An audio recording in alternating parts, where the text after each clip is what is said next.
নমস্কার, আপনারা দেখছেন মহিষাগ্নি টিভি বাংলা। বিশেষ খবর এই মুহূর্তে।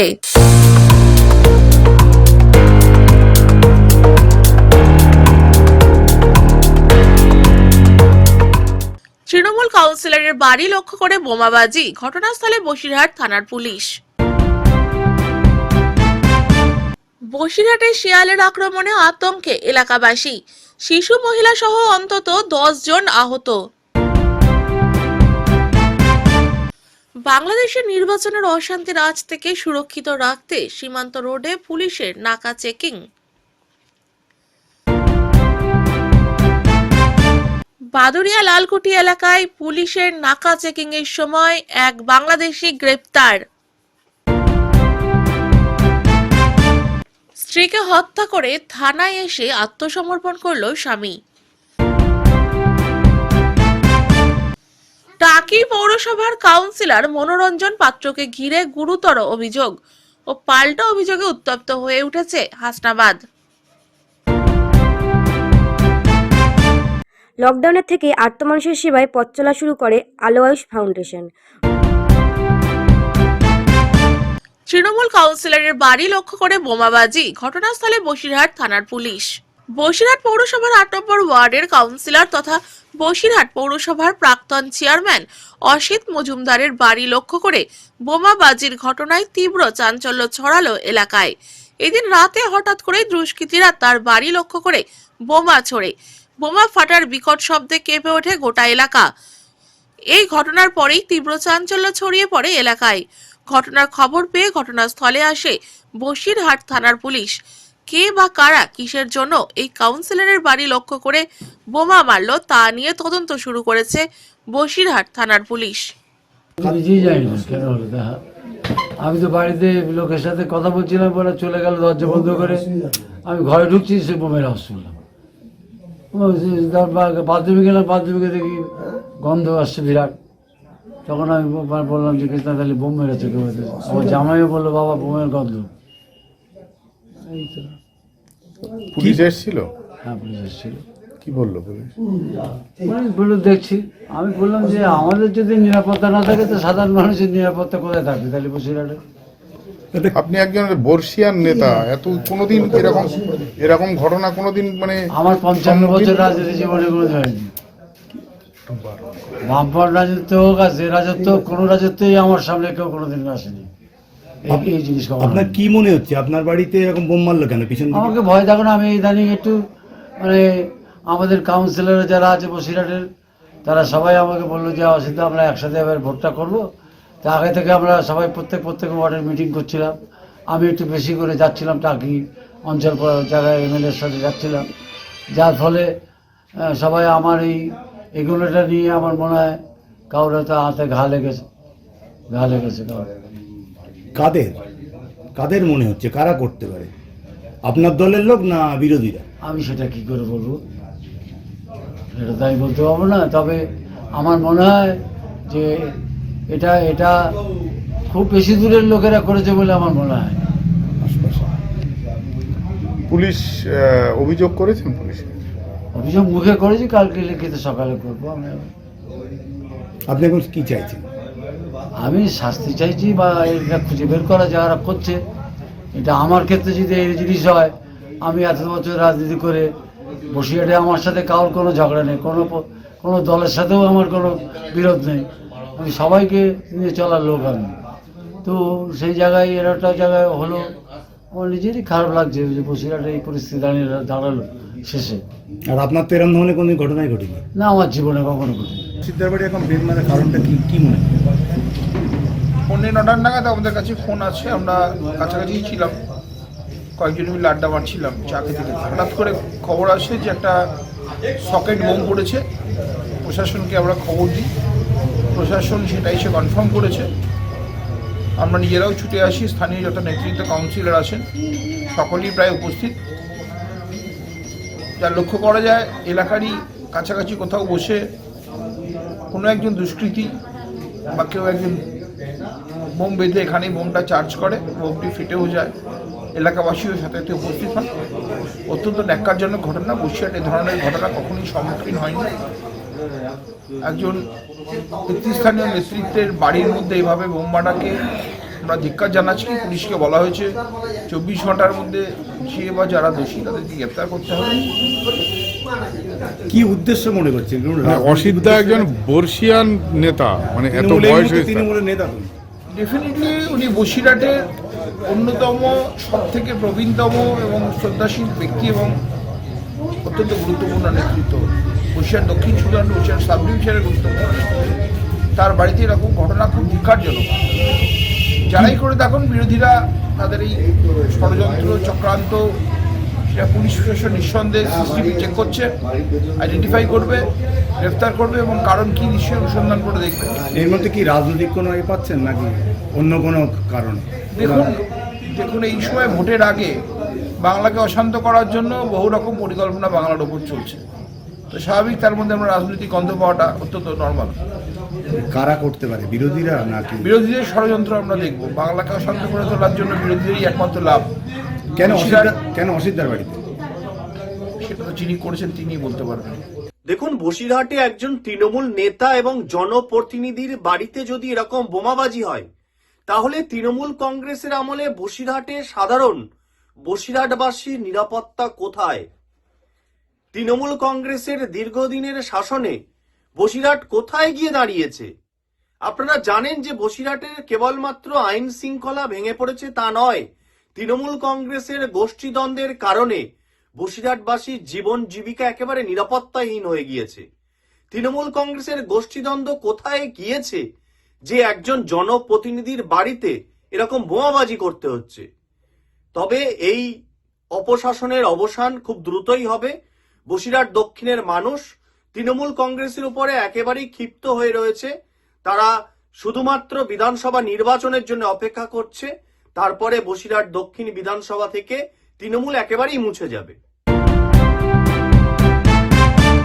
বসিরহাটে শিয়ালের আক্রমণে আতঙ্কে এলাকাবাসী, শিশু মহিলা সহ অন্তত 10 জন আহত।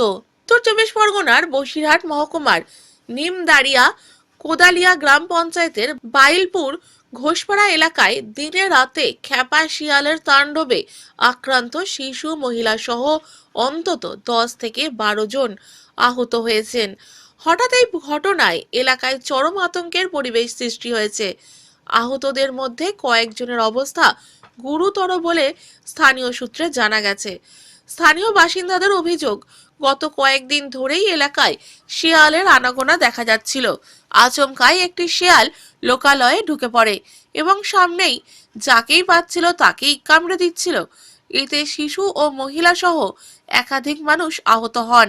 ঘটনার পর থেকেই গ্রামবাসীদের মধ্যে আতঙ্ক ছড়িয়ে পড়ে এবং অনেকেই বাড়ির বাইরে বেরোতে ভয় পাচ্ছেন। ঘটনার খবর পেয়ে বন দপ্তরকে জানানো হলে তারা দ্রুত এলাকায় পৌঁছে শিয়াল ধরার উদ্যোগ নেয়। বন দপ্তরের পক্ষ থেকে একটি খাঁচা পাতা হয় এবং শেষ পর্যন্ত ওই শিয়ালটি খাঁচায় ধরা পড়ে বলে জানা গেছে।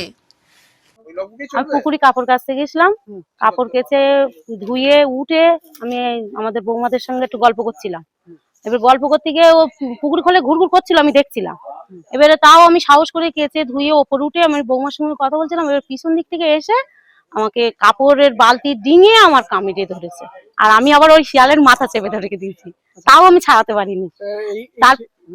তারপরে গিয়ে আমাদের বাড়ির সব আশপাশের সব গিয়ে তখনই মনে হয় ছেড়ে দিয়েছে। শিয়ালের আতঙ্কের কাছে আপনারা আতঙ্কে আছেন? এখনো আছি, অবশ্যই আছে। একটা পাতা পড়লেই ভয় লাগছে, এখন খুব ভয় লাগছে। হ্যাঁ, আগে তো আমার এইসব ভয়ই ছিল না, আমি অন্ধকারে কাজ করা মেয়ে, কিন্তু এখন আমার খুব ভয় করছে, খুব ভয় করছে। হ্যাঁ, ওনারা খবর পেয়েছে, খবর দেওয়া হয়েছে আমাদের এখান থেকে, তারপরে পেতেছে, কাল পড়েছে।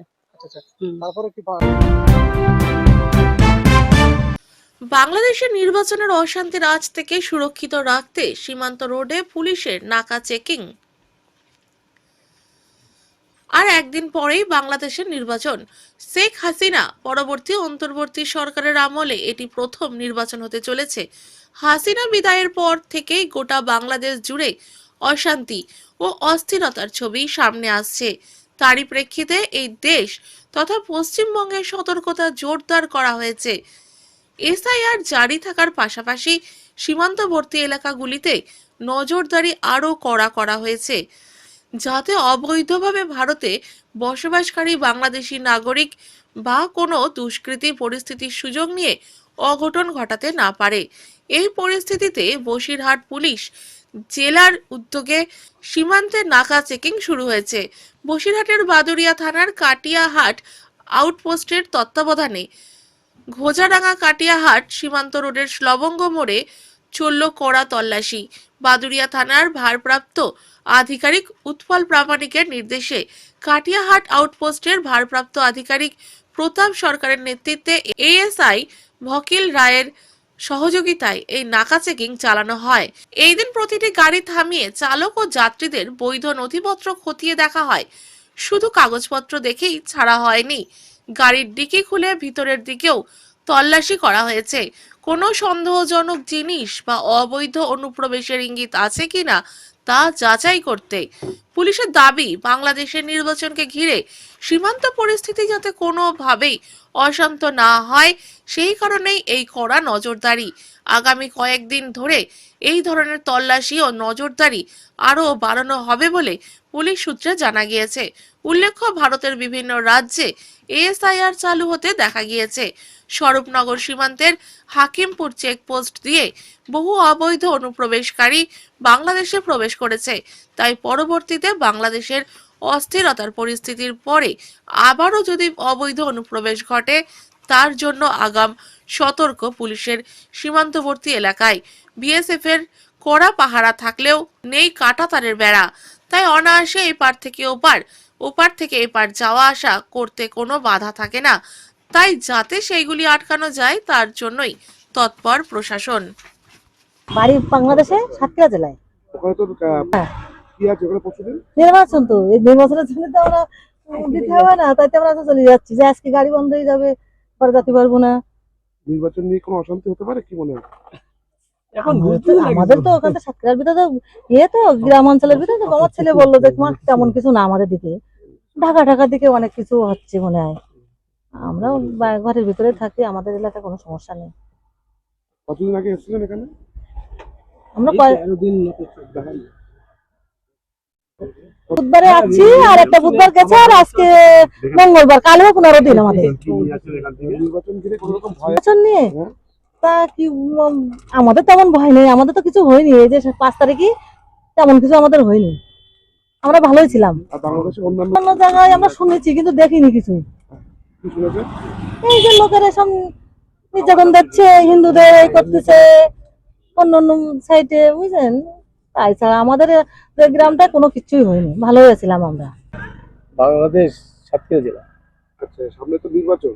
হ্যাঁ, নির্বাচন। নির্বাচনের জন্য বাড়ি যাচ্ছেন নাকি? হ্যাঁ, আমরা নির্বাচনের জন্য তো বাড়ি না গেলে আমরা যেতাম। কি জন্য যাচ্ছেন বলুন? এখন সামনে নির্বাচন আছে, দেখি যে নির্বাচনে ভোট দিয়ে আসি। এখন কিছু বুঝছি না, তেমন কিছু আতঙ্ক। বাদুড়িয়া লালকুটি এলাকায় পুলিশের নাকা চেকিং এর সময় এক বাংলাদেশি গ্রেপ্তার। পুলিশ সূত্রে জানা গিয়েছে, বসিরহাট মহকুমার বাদুড়িয়া থানার লালকুটি এলাকায় এক যুবককে অবৈধভাবে বাংলাদেশ থেকে ভারতে প্রবেশ করার পর লালকুটি এলাকায় ইতস্ততভাবে ঘোরাফেরা করতে দেখা গিয়েছিল। পুলিশের সন্দেহ হলে তাকে জিজ্ঞাসাবাদ করে জানতে পারে যে বাংলাদেশ থেকে অবৈধভাবে ভারতে প্রবেশ করেছিল সে। তারপর তাকে আটক করে বাদুড়িয়া থানায় নিয়ে এসে একাধিক জেরার পর পুলিশ তাকে গ্রেফতার করে। ধৃতের নাম ভবতোষ বিশ্বাস, বাড়ি বাংলাদেশের গোপালগঞ্জ কাঠালিপাড়া এলাকার বাসিন্দা। বাদুড়িয়া লালকুঠি এলাকাতে নাকা চেকিং এর সময় এই অভিযুক্তকে গ্রেফতার করে বাদুড়িয়া থানার পুলিশ। আজ অভিযুক্তের বিরুদ্ধে সুনির্দিষ্ট ধারায় মামলা দায়ের করে বসিরহাট আদালতে পেশ করা হয়েছে। কী উদ্দেশ্যে অবৈধভাবে ভারতে প্রবেশ করলো তা এখনো পর্যন্ত পুলিশের কাছে পরিষ্কার নয়। স্ত্রীকে হত্যা করে থানায় এসে আত্মসমর্পণ করলো স্বামী। ঘটনাটি ঘটেছে হারোয়া থানার অন্তর্গত সোনারপুকুর শঙ্করপুর অঞ্চলের বরজ পশ্চিমপাড়া এলাকায়। মৃতার নাম রুবিয়া সুলতানা, বয়স 24 বছর। পরিবার সূত্রে জানা যায়, মঙ্গলবার সকাল 5টা নাগাদ থানা থেকে জানানো হয় যে তাদের বোন বছর 24-এর রুবিয়া সুলতানা মারা গেছে।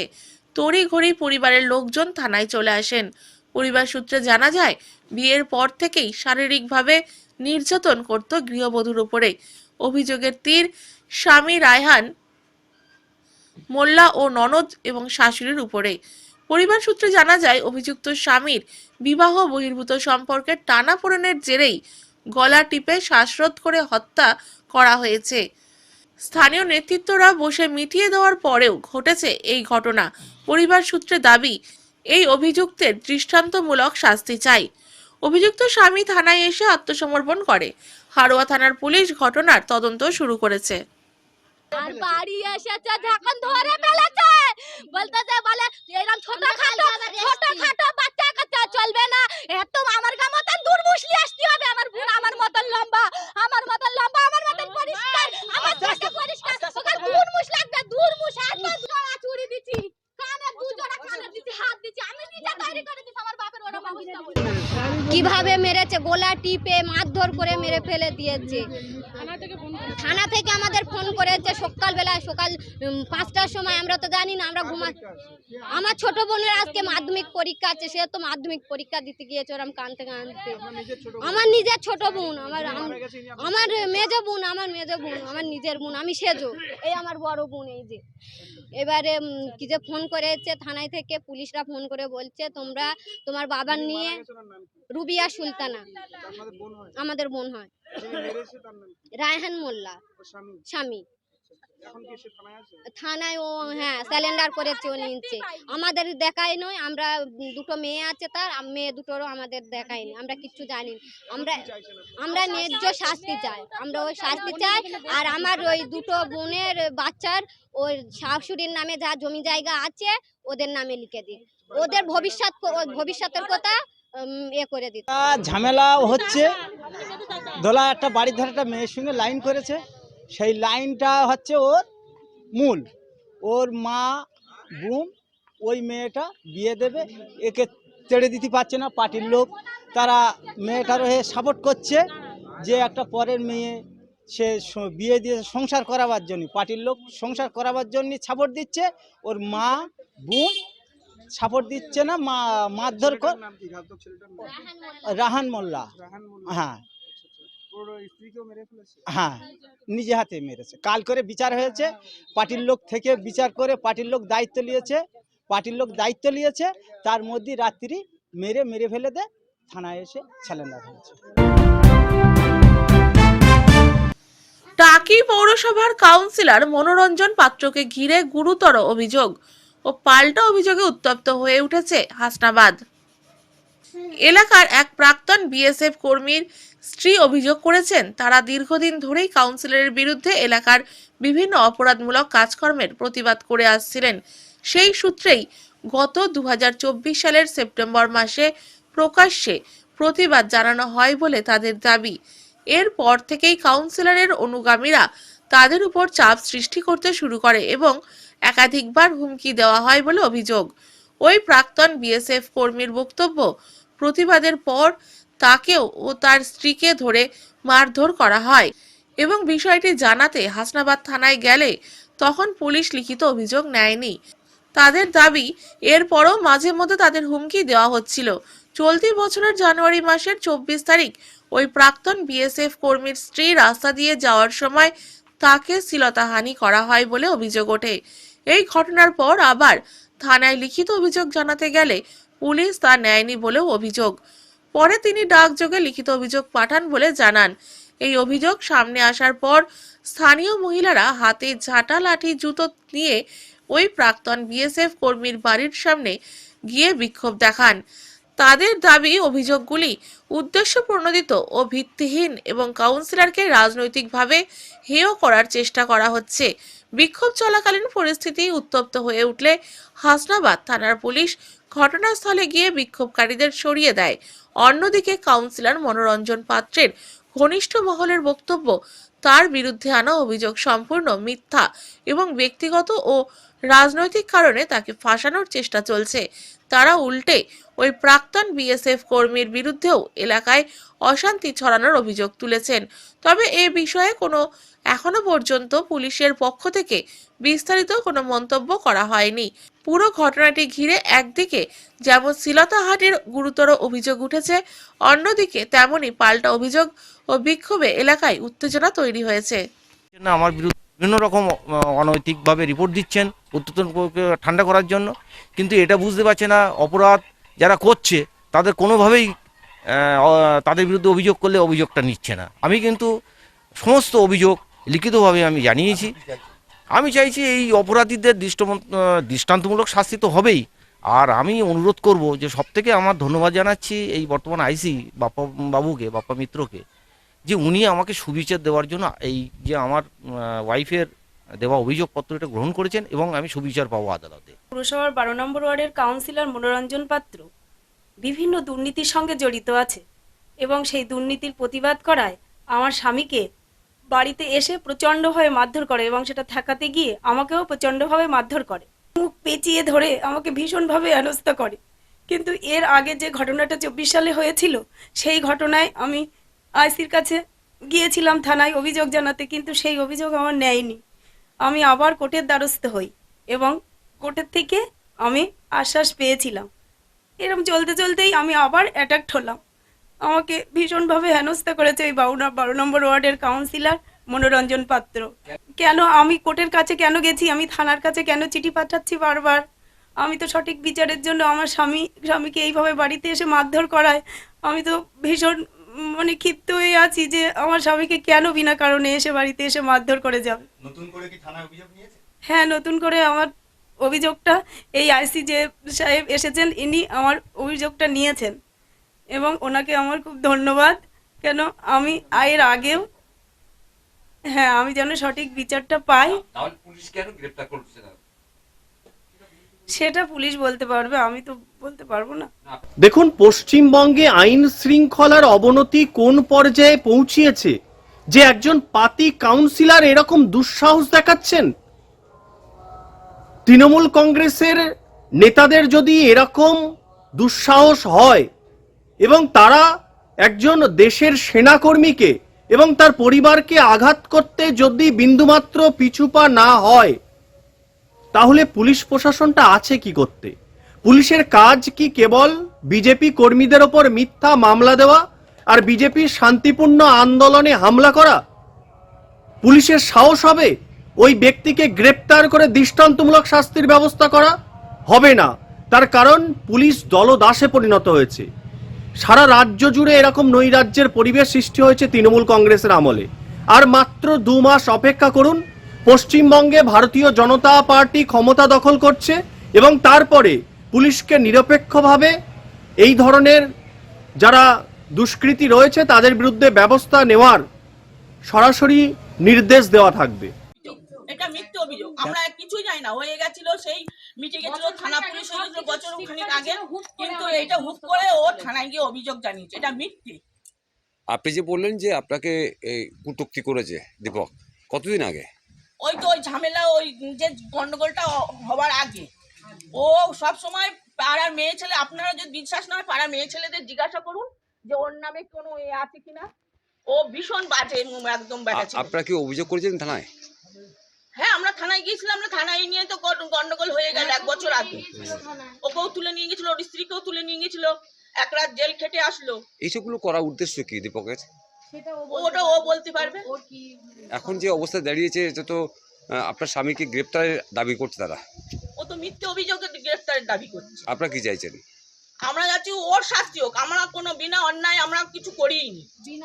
মানে ওরাও আপনাদের অভিযোগ করছে, আপনারা ওদের অভিযোগ করছেন? ওরাই বেশি অভিযোগ, ওরা বদমাইশ বেশি। আমরা তো কিছুই বলিনি, ওরাই তো। এখন ঘটনা যেটা বলছে যে খালপাড়ে নদীর ব্রিজের পাশে একটা রেস্তোরাঁ, মানে একটা নির্জন জায়গা রয়েছে আর হোটেল রয়েছে, সেখানে নিয়ে বেশ কিছু অবৈধ কাজকর্ম করে মনোরঞ্জন পাত্র। না, এটা মিথ্যে অভিযোগ। কিভাবে মিথ্যে বলছেন আপনি? ও মিথ্যে অভিযোগ, ও যত কথাবার্তা বলছে সব মিথ্যে, কোনোটাই সত্যি নেই। ও এখন 1 বছর পর 1.5 বছর পরে ওর এখন মনে আসছে যে ওর পিছনে লাগবো, ভোট এসে গেছে, তৃণমূলের এই দলটাকে খারাপ করে দেবো যাতে ও ভোটের কিছু করতে না পারে, তার জন্য এইসব অভিযোগ তুলে ধরছে। সামনে বিধানসভা ভোট এসে গেছে না, দিদির ভোট এসে গেছে, তো একটু গা উঠবে এখন। আপনার ও স্বামীর তো নাম কি? বিজেপি করে। আপনার স্বামীর নাম কি? মনোরঞ্জন পাত্র। উনি কি করেন? উনি এখানকার কাউন্সিলর। এটা কি আপনাদের গোষ্ঠীদ্বন্দ্ব তৃণমূলের ভিতর থেকে কি আবার তৃণমূল বিজেপি গোষ্ঠীদ্বন্দ্ব। তৃণমূল তাছাড়া বিজেপি ও গোষ্ঠীদ্বন্দ্ব হয় না? বিজেপি করে বলেই তো সব জায়গায় মাথা কিনে রেখেছে। 12 নম্বর ওয়ার্ডের কাউন্সিলর মনোরঞ্জন পাত্রর নামে যে অভিযোগটা এনেছে তার জন্য আমরা আজকে বিক্ষোভ দেখাচ্ছি। আমরা শাস্তি চাই, জবাব চাই। ওনার বউ হচ্ছে দীপক দাস আর হচ্ছে শ্রাবন্তী দাস, এর নামে আমরা জবাব চাই, আমরা বিচার চাই। এর জন্য মানে একদম মেরে ধূলিসাৎ করে দেওয়া দরকার। এইরকম লোক, নোংরা লোক। আমরা এর জন্য বাচ্চা যে যা আছে তাদের মানে সুতি ওর কি সবার এত দোষ? ওর কি এত সুতি হবে? ওর কি কিছুই নেই? ওর ঘরে বউ তো মনে দমের কষ্ট হয় বলে আমাদের পয়সার লোভ দেখায়, কিন্তু আমরা তো সেরকম নোংরা মেয়ে ছেলে না যে আমাদের পয়সার লোভ দেখালে আমরা দৌড়ে যাবো। তা ওর বউ এখন আছে 10 নম্বর 12 নম্বর ওয়ার্ডের কাউন্সিলর কাছে পাঠিয়ে দিচ্ছে, পাচ্ছে না। তাহলে ওরকম বেটা ছেলে বেঁচে থাকার দরকার নেই। ও মরি যাক, আমরা চাই যেন ও মরি যায়। অতিরিক্ত ভালো মানুষ, তাদের নামে একটা অভিযোগ জানিয়েছে যে ওই দীপক দাস আর শ্রাবন্তী দাস ওনারা তো খুব খারাপ মানুষ। ওদের আমরা চাই ওদের শাস্তি হোক, কারণ 24 সালের ঘটনা, সে আজকে সেই ঘটনা ওনার তুলে ধরছেন এই সালে। তারা অভিযোগ করছে তাদের ঘরের বউদের না, এটা মিথ্যে অবিরোধ, মিথ্যে, সম্পূর্ণ মিথ্যে কথা। কারণ উনি সেই কাজটা উনি করেন, আমাদের কাউন্সিলর না। উনি করেন সেই ঘাড়ের চাপিটা আমাদের কাউন্সিলর ঘাড়ে চাপিয়ে দিচ্ছে। এগুলো মিথ্যে অবিরোধ। আমি ওর ভাইয়ের ঘরে কাজ করতাম, তখন আমি ভাইয়ের বাড়ি থেকে ঘর মুছে আমি বেরোচ্ছি, তখন বলছে কি আমার থুবুর মোড়ে ঘর আছে, ওখানে গিয়ে থাকবি, একদিন যাবি রাত্রিবেলা। তা আমি মুখের উপরে কিছু বলিনি, আমি এসে কাউন্সিলর কাকিমাকে বলেছিলাম। কাউন্সিলর কাকিমা পরে বললো যে তোর কাকাকে বলবি। বলার পরে আমার স্বামীকেও বলেছিলাম। আমার স্বামী তখন বলেছিল ওকে মারতে হবে, কিন্তু আমি বলেছিলাম না, কিছু করতে হবে না। কে বলেছিল এই কথা? ওর ভানু, মানে ওর দীপক। হ্যাঁ দীপক দাস।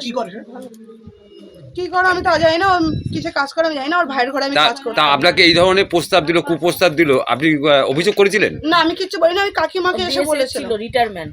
আমি কাকিমাকে এসে বলেছিলাম। আপনি থানায় যাননি? না, আমি ওইসব কিছু করি। এই যে ঘটনা এখন আপনাদের কাউন্সিলরের নামে যে অভিযোগটা করছে, আমাদের কাউন্সিলর খুবই ভালো, খুব আমাদের দেখাশোনা করে, ওরকম মানুষ হয় না। চিনি ওরম ছেলে না, ওরা অতি ভদ্র বলে আজকে কাউন্সিলরে পা দিয়েছে, আর সেই জায়গাটা ও তৈরি করে নিয়েছে। এই আমার শেষ কথা, এরম কাজ করতে পারে না। লকডাউনের থেকে আর্ত মানুষের সেবায় পথ চলা শুরু করে আলো আয়ুষ ফাউন্ডেশন। রবিবার সকালে সোনারপুরের সারদাপল্লী খুরগাছি অঞ্চলে এক মহতী স্বেচ্ছায় রক্তদান শিবিরের আয়োজন করে এই স্বেচ্ছাসেবী সংগঠন। অনুষ্ঠানের প্রধান অতিথি হিসেবে উপস্থিত ছিলেন সোনারপুর উত্তরের বিধায়িকা ফিরদৌসী বেগম। এছাড়াও উপস্থিত ছিলেন যাদবপুর ডায়মন্ড হারবার জেলার তৃণমূল কংগ্রেস INTTUCর সভাপতি শক্তিপদ মণ্ডল, সোনারপুর কামারবাদ গ্রাম পঞ্চায়েতের পঞ্চায়েত প্রধান বীণা মণ্ডল, শিয়ালদা দক্ষিণ শাখা রেলওয়ে হকাস ইউনিয়নের সম্পাদিকা ইন্দ্রাণী মুখার্জি, ফোকাস ইউনিয়নের নেতা শচীন ত্রিপাঠী, বিশ্বজিৎ দাস, অসিত দাস, চন্দন দে সহ বহু বিশিষ্ট ব্যক্তিবর্গ। সমগ্র অনুষ্ঠানের মুখ্য আহ্বায়ক বাপি হালদার ও আলো হালদার। এদিন পুরুষের পাশাপাশি মহিলা রক্তদাতারাও এগিয়ে আসে। সকল রক্তদাতাদের ফুলের তোড়া দিয়ে সংবর্ধনা প্রদান করা হয়। সারা সপ্তাহের খবরের জন্য সংগ্রহ করুন বাংলা সাপ্তাহিক মহিষাগ্নি পত্রিকা। ই-পেপার বা ওয়েবসাইটের জন্য লগ ইন করুন www.mohisagnipotrika.com। এছাড়াও ইউটিউব এবং ফেসবুক থেকে চ্যানেলটি দেখলে অবশ্যই সাবস্ক্রাইব করে সঙ্গে থাকুন।